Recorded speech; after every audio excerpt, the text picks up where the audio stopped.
আমাকে দুনিয়াতে পাঠানো হয়েছে আখিরাতের বাজার করার জন্য। আর আমি কিনা দুনিয়ার রং তামাশায় লিপ্ত হয়ে সেই বাজারের ব্যাগটাই হারিয়ে ফেললাম। আমাকে দুনিয়াতে পাঠানো হয়েছে আখিরাতের বাজার করার জন্য, আর আমি কিনা দুনিয়ার রং তামাশায় লিপ্ত হয়ে সেই বাজারের ব্যাগটাই হারিয়ে ফেললাম। সেই বাজারের ব্যাগটাই হারিয়ে ফেললাম। আল্লাহ মাগফিরলি, আল্লাহ মাগফিরলি। আল্লাহ তুমি মাফ করে দাও। একটা মাত্র জীবন দেওয়া হয়েছে রবের ইবাদত করার জন্য, আর আমি কিনা সেই জীবনটাকে পার করে দিচ্ছি অনায়াসেই কাগজের নোট জমানোর জন্য। একটা মাত্র জীবন দেওয়া হয়েছে শুধুমাত্র রবের ইবাদত করার জন্য, আর আমি কিনা সেই জীবনটা অনায়াসেই পার করে দিচ্ছি শুধু কাগজের নোট জমানোর জন্য। আশ্চর্যের বিষয় তো এটাই বন্ধু।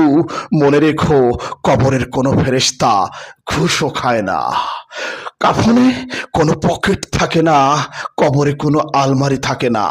আশ্চর্যের বিষয় তো এটাই, কবরের কোনো ফেরেশতা ঘুষও খায় না।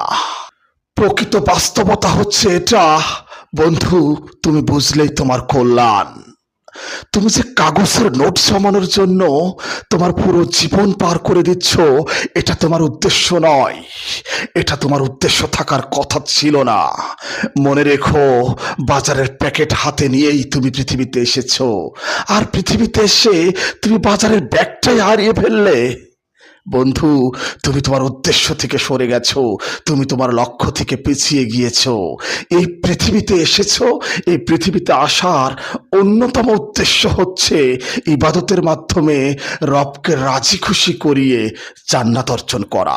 এটাই ছিল তোমার মুখ্য উদ্দেশ্য। সেখানে তুমি খুব সস্তা জিনিসের প্রতি ছুটছো।